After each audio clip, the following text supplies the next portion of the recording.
So, moving on, let me introduce Z transform. So, now I have sufficient background. So, let me just introduce the definition of Z transform. So, consider the Laplace transform of the function. So, I am going to consider the Laplace transform. Well, so Laplace transform, I am going to denote the above expression by expression number 6.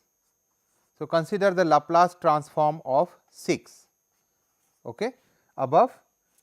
So, I get that the Laplace transform of the sampled function f star, that is also equal to f star bar. So, that is how I denote my Laplace transform.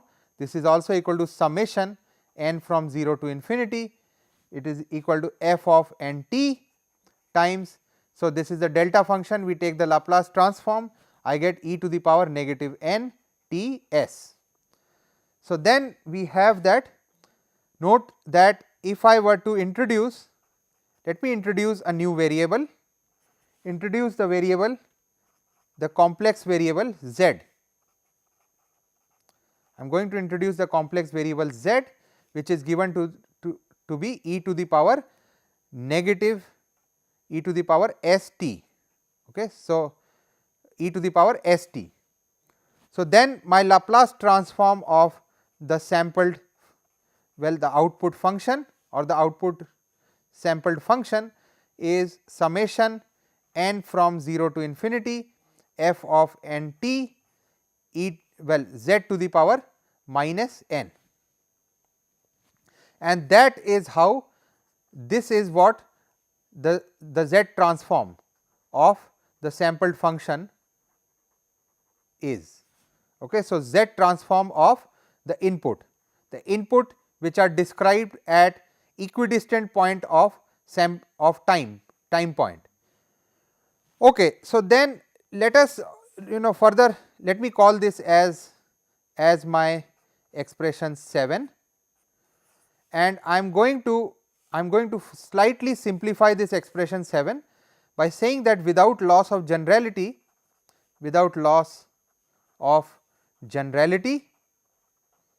let me say that the Laplace transform of the sampled function is summation n from 0 to infinity f of n z to the power minus n. So, what I have done is, in 7 I have chosen t is identically equal to 1. So, my sampled time points are at equidistant, but at unit spacing. So, my unit spacing, so my sampling is done at unit spacing. So, I am going to use this as my definition of Z transform.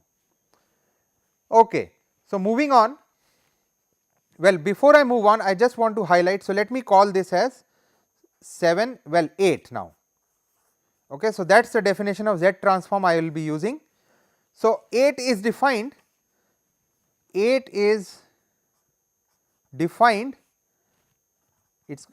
have defined 8. So, let me write down 8 once more. So, the Z transform of f of n, I denote my Z transform with this capital Z, it is defined to be equal to f of, it is going to give me the variable z, it is the discrete sum n from 0 to infinity f of n z to the power minus n. Now, I can see that this is a linear, it is a linear operator, for with respect to the function f. So, it is a linear operator. Now, so this is my 8, I have just rewritten this. Now, 8 is defined, I know that this variable here is a complex variable, and I am taking this z to the power minus n. So, this summation needs to be defined appropriately. So, 1 is, well, 8 is defined for all radius of convergence, it is defined for all values of r such that my complex variable z is greater than r. So, r is my radius of convergence in the complex plane. So, that is where my Z transform is going to be defined. defined for that there is an R such that mod Z is greater than R. Okay, so then once I have defined Z transform, I also need to define the inverse transform. So, let me introduce the inverse Z transform as follows. So, the inverse transform is of the function f of z given by the original function f of n at discrete space time points n given to be 1 by 2 pi I. It is an integral, the complex contour integral of f of z to the power n minus 1 dz. Okay. So, it is this complex contour integral with respect to z. So, then I also have another definition. I have the definition of the so called bilateral Z transform. So, many a times our variable n varies from negative infinity to infinity, and for that case we have the so called bilateral Z transform. So, I denote it by Z to superscript b. So, the bilateral Z transform of f of n is f of z given by summation n from negative infinity to infinity f of n z to the power minus n. So, that is my bilateral Z transform. It is an infinite summation from negative infinity to infinity. So, let us now describe my Z transform in another way. So, alternate definition of Z transform. So, when I am working in the polar polar coordinate. Okay. So, I have an alternate definition of Z transform. So, I am going to choose my Z to be of this form, e to the power I theta. Okay. So, in that case my f of z which I describe it as f of theta is, well, it is the Z transform of f and this is also equal to the bilateral, well, I am using the most general summation, the bilateral Z transform of f of n e to the power negative I n theta. So, this is, we can see that this is the Fourier transform of the sequence of discrete functions, the discrete sequence of f of n. So, this is the Fourier transform,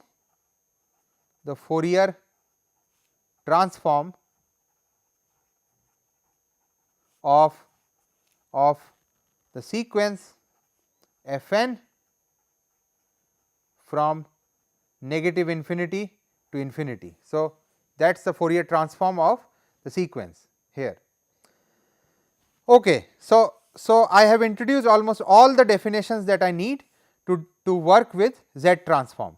So, let us look at some examples in how to evaluate the Z transform.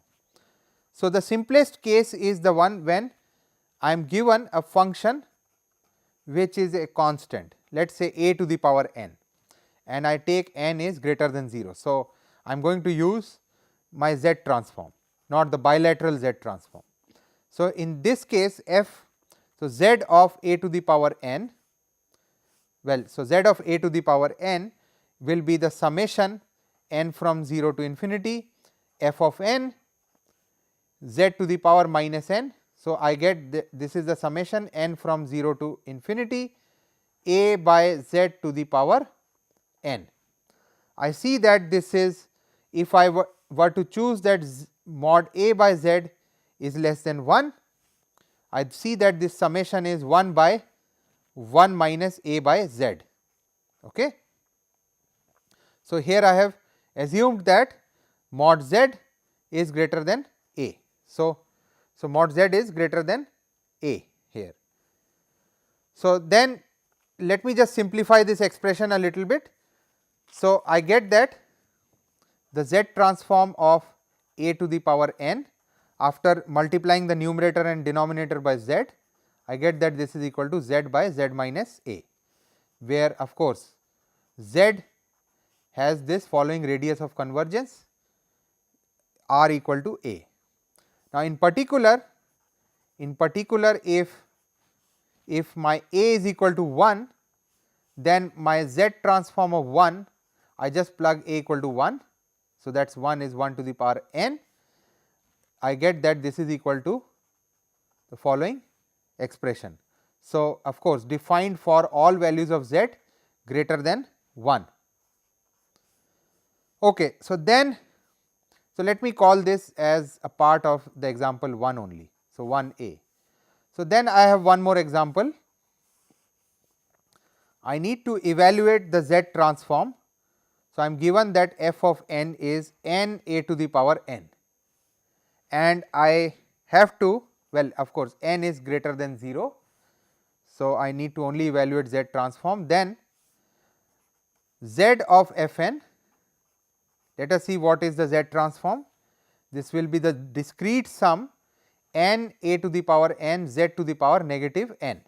So, n from 0 to infinity, and of course, let me just rewrite this summation 0 to infinity n times a by z to the power n.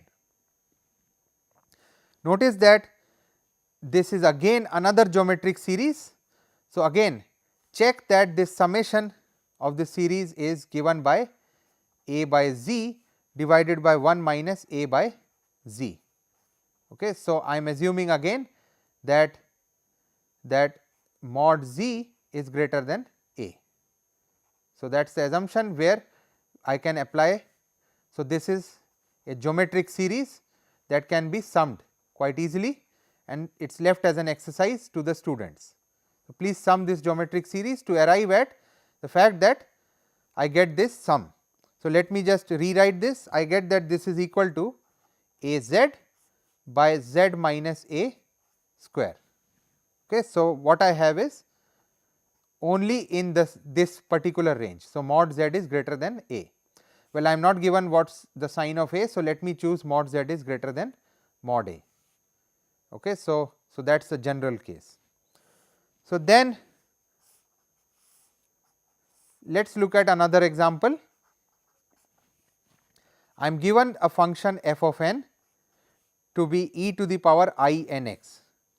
Then of course, I see that my a, so this can be written in the form of a to the power n, right, where my a is e to the power I x, right.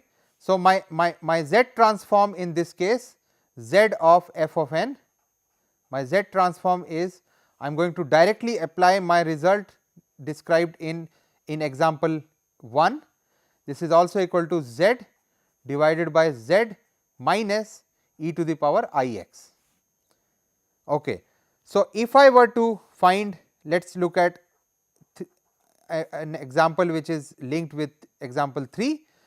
Well, if I were to find the z transform of cos n x, so that will be nothing but the real part of this function described in example 3.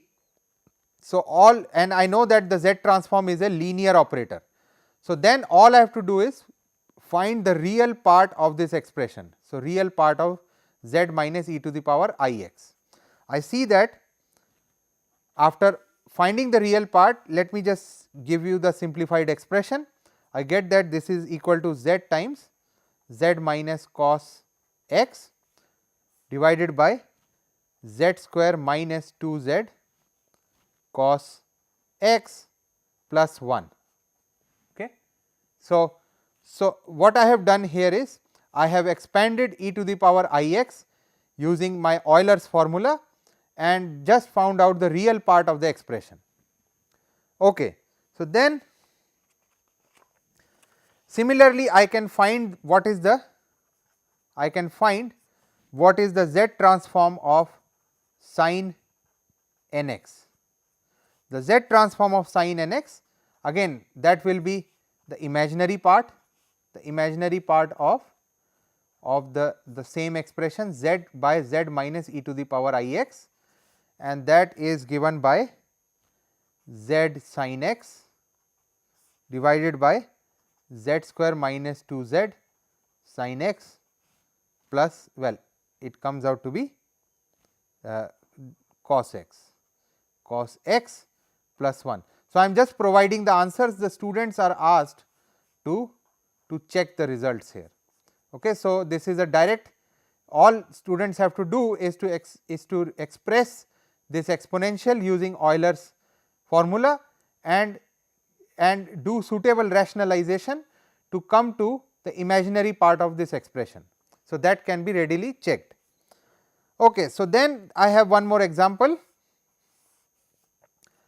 The next example shows that if I am given that f of n is n, then let us see what is the z transform. So, the z transform of n is summation n from 0 to infinity n z to the power negative n. So, we see that, let me just rewrite this summation.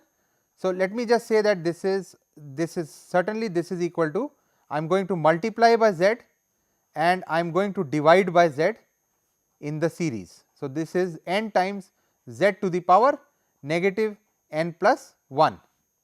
I see that this is nothing but the derivative of z to the power negative n. Okay. So, this particular series is the derivative of z to the power negative n. Okay. So, what I have is, this is z, the derivative of z to the power negative n, okay, with a negative sign. Okay. So, then so we see that I can, given the, so well, I will assume that z is such that z is in the appropriate region. So, z is already taken in a region where the summation converges. So, it is outside the radius of convergence, well, in a region such that the summation converges, which means I can take this well, so what I have shown here is, I have already taken the derivative outside the summation. Okay. So, what I have done, the steps are, we see that the derivative of z to the power negative n is negative n z to the power negative n plus 1. So, what is being done here is, I have taken the derivative outside the summation, since I am already assuming that the summation is convergent, the sum is convergent. Okay. So, I can sum this particular sum can be evaluated, and after all the evaluation I get this is equal to negative z d z of this sum, which is 1 by 1 minus z, and I get that this is also equal to z by 1 minus z square after taking the derivative, or let me write it in another way, this is z minus, well, minus 1 square. Okay. So, my radius of convergence r is 1. Okay. So, I need that mod of z is greater than 1. Okay. Otherwise, this summation will not be defined. Okay. So, that is the result. If my original function are these discrete values, f of n is n, then my z transform is described by this function. Okay. So, then let us look few more examples. So, I am given another function, let us say f of n given by 1 by n factorial. So, then let us look at the z transform. The z transform of 1 by n factorial will be the summation n from 0 to infinity 1 by n factorial times z to the power negative n.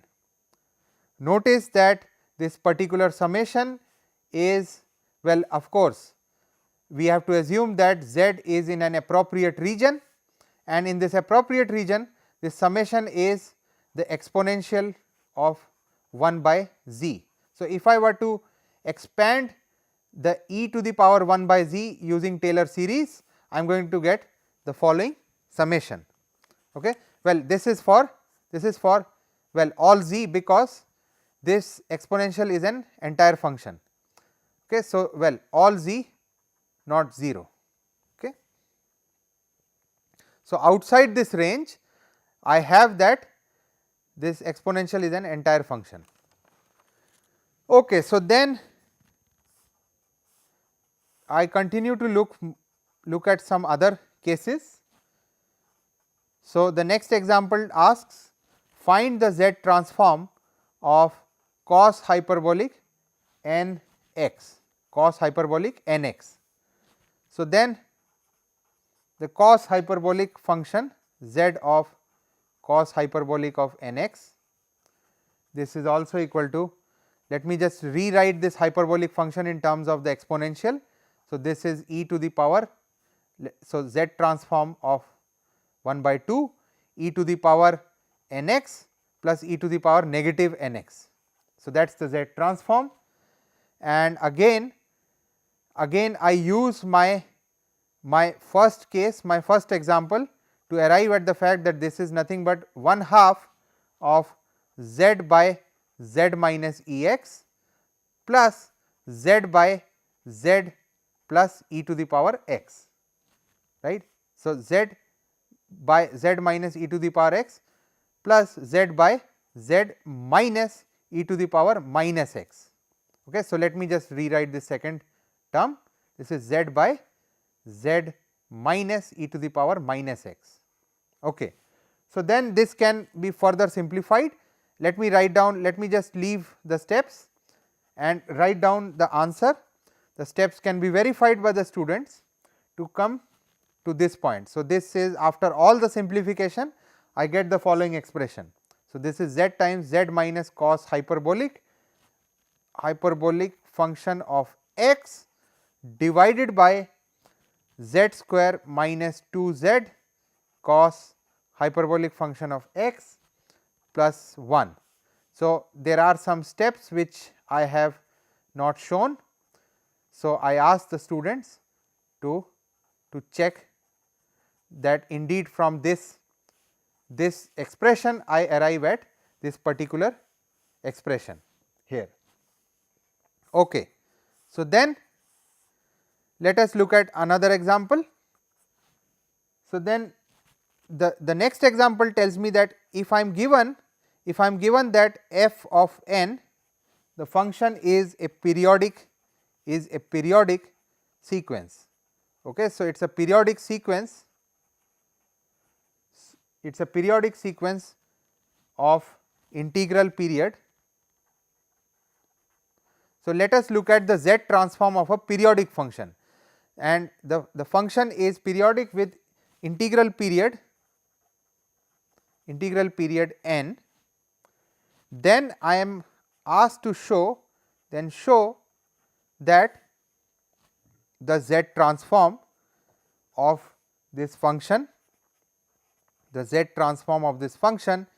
is z to the power capital N by z to the power capital N minus 1 f1 of z, where my f1, my function f1 of z is this following summation. It is the summation from k from 0 to n minus 1 times f of k z to the power minus k. So, that is the summation that f1 is. Okay. So, let us look at the z transform of f, the function small f. So, let us start with the z transform of this function. So, the z transform of the function is defined as n from 0 to infinity. So, again I am using the z transform definition, not the bilateral z. So, f of n z to the power minus n, and then let me just say that I am going to use the fact that the function small f is periodic. So, let me just rewrite this summation. This is a summation f of n plus n, right, because f of n plus n is f of n for all n, because f is periodic. So, this is a periodic function with period capital N. Okay. So, times z to the power minus n plus n. So, I have divided by z to the power n. So, let me just also multiply by z to the power capital N. So, summation from 0 to infinity. So, these two are identically equal because of the fact that f is periodic. So, let me just introduce a new variable. Let me just say that k is n plus n. So, I am going to use this new variable to come to the sum in the form of k. So, my f of z now is z to the power n capital N summation. So, when n is 0, k is capital N, and when n is infinity, k is also infinity. But since the function f is periodic with period n, so I retain my sum from 0 to infinity and not from capital N to infinity, okay, because of the well let us keep it from n to infinity to see what happens. Okay. So, my summation is from k from n to infinity, okay, and of course, my function f at k z to the power minus k. Okay. So, let me just rewrite this expression. So, my sum from n to infinity is k from 0 to infinity. So, let me break down this sum into two halves. So, 0 to infinity minus summation from k from 0 to n minus 1. Okay. So, I have rewritten this old sum into the new sum. We see that the first one is nothing but the z transform of f, and the second one is nothing but the function f1 of z, the one that we described earlier. So, I see that what I have is the z transform of f is z to the power n times the z transform of f minus the function f1. So, if I were to rewrite this expression, I get that this is also equal to, so simplifying, let me just write just one word saying simplifying, I arrive at the z transform of f given by z to the power n divided by z to the power n minus 1 times f1 of z. So, all I need to do is, both my left and the right hand side contains the unknown.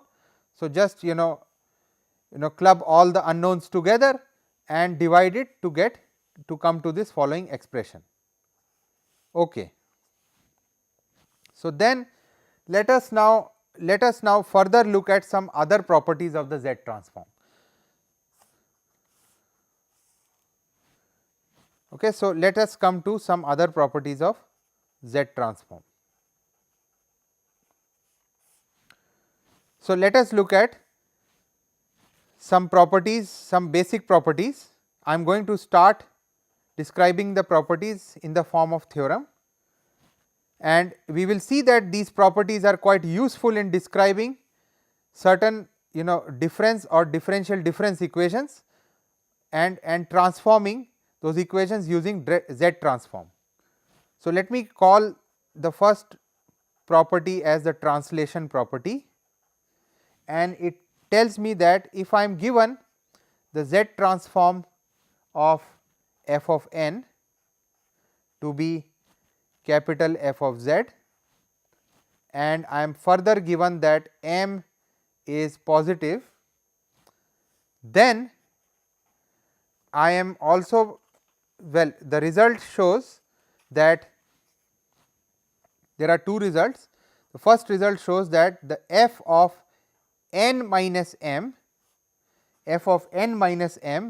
is z to the power minus m times f of z plus summation r from minus m to minus 1 f of r z to the power minus r.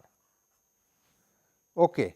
And the next result is that the z transform of n plus m is z to the power m times f of z minus summation r from 0 to m minus 1 f of r z to the power minus r, where I am assuming that m is, so I am assuming that m is non-negative.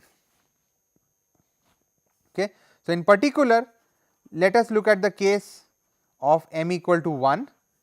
So, in particular, if I were to evaluate the z transform of f of n minus 1. So, for m equal to 1, I get the result to be z to the power minus 1 times f of z plus summation, well, summation f r from minus 1 to minus 1. So, I get f of minus 1 z to the power r. So, r is minus 1. So, it becomes z. Okay. So, that is f of n minus m. So, n where m is 1. So, m is from minus 1 to 1. So, that results is correct. Okay. So, then similarly, I have f of well z of f n minus 2. Let me just write down the result. This is z to the power minus 2 f of z plus summation r from minus 2 to minus 1 f of r z to the power r, z to the power minus r. Okay. So, in a similar fashion, I can write the z transform of the function evaluated at n plus 1, and I get that this is equal to, again using the second form of our expression, I get that this is equal to z to the power 1 times f of z minus r from 0 to 0. So, minus f of 0. Okay. And then similarly, z transform of the function f n plus 2 will be z to the power 2 times f of z minus f of 0 minus z times f of 1. Okay. So, what I have done is, why I have outlined the specific case, because we will see that especially these 4 cases and of course, the general expression as well, they are quite useful. They are quite useful in solving some initial value problems involving difference equations. Okay. So, z transforms are specially useful in solving difference equation, because this is a discrete transform. Okay. So, the difference equations will involve discrete sums. Okay. So, let us look at these 2 expressions and try to prove the result.